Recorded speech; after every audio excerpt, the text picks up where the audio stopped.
You are making a mistake right now. I know this because almost every English learner makes this same mistake every single day. And the worst part, native speakers notice it instantly. They don't say anything, they just think it. And you don't even know you are doing it.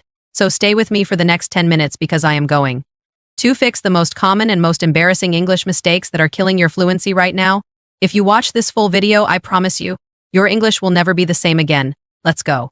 Okay, so let me start with mistake number 1 and this one. Oh, this one hurts to hear. So many people say this every single day and they think it sounds correct. They say I am agree. Like someone asks you a question and you say yes, I am agree with you. Stop, please stop right there. This is wrong. This is completely wrong and here is why. The word agree is already a verb. It is already doing the action. So when you say I am agree, you are putting two verbs together and they are fighting each other. You don't need them there. Just say I agree. That is it. Beautiful, simple, perfect. I agree with you. I agree with your idea. I agree completely.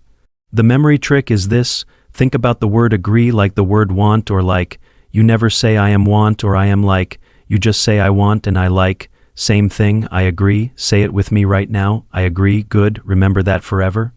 Now mistake number 2, and most people still say this wrong even after years of learning English.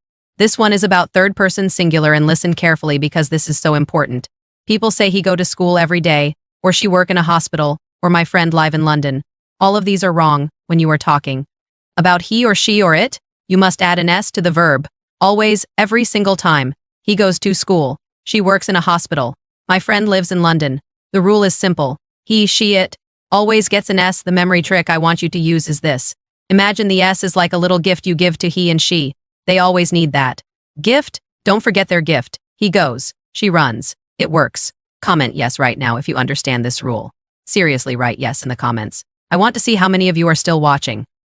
Okay, mistake number 3, and this one is so small but it makes such a big difference. People forget the article, the little words a and an and the. Someone says she is very beautiful girl, and a native speaker hears this and immediately knows something is off. Why?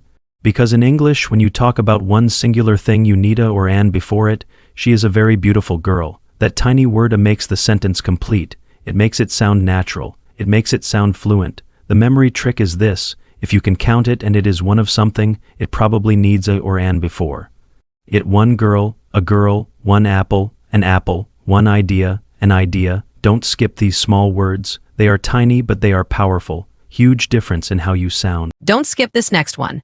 This is very important and I see this mistake everywhere. On social media, in emails, in conversations. People say I will make a photo, or can you make a photo of me? No, no, no, in English we don't make photos. We take photos. You take a photo. You take a picture. The camera takes the photo. You are not creating the photo with your hands like a painter. You are capturing a moment. So we say take a photo. Let me take a picture. Can you take a photo of us? Now I know what you are thinking. In your language, maybe the word is make, and I understand that. Many languages use make for this. But in English, it is always take. Memory trick. Think of a photographer. They are taking something from the moment, grabbing it, capturing it, taking it, take a photo. Say it 5 times tonight before you sleep. Seriously, do it. Mistake number 5, and this one makes even advanced learners look like beginners. People say let's discuss about the problem, or we need to discuss about this topic. The word about should not be there. Why? Because the word discuss already includes the meaning of about inside it. When you say discuss about it is like saying the same thing twice. It is like saying I went to go to the store. You don't need both. Just say let's discuss the problem. We discussed this topic in class. Can we discuss your idea? Clean, professional, correct. The memory trick is simple. Discuss and about are enemies. They never stand next to each other. Keep them separated, always. If you know this next mistake, your English improves instantly. I promise. People confuse since and for when they talk about time. Someone says I have been here since 3 hours. Wrong. Or someone says I have been waiting for Monday. Wrong.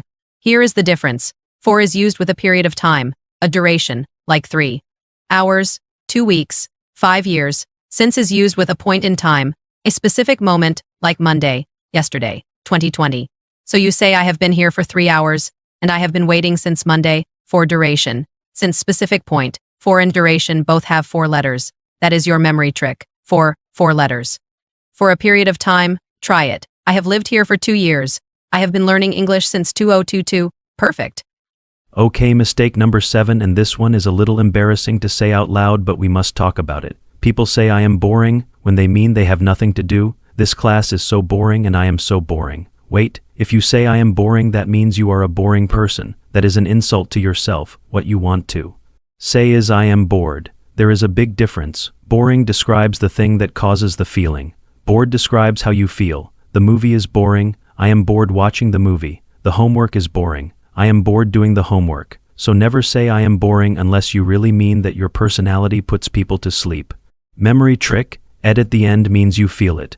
Bored, tired, excited, interested. The ed is about your feeling. You sit correctly and people will understand you so much better. Most people still say this wrong and I need you to fix this today. People say I have 20 years when they want to say their age.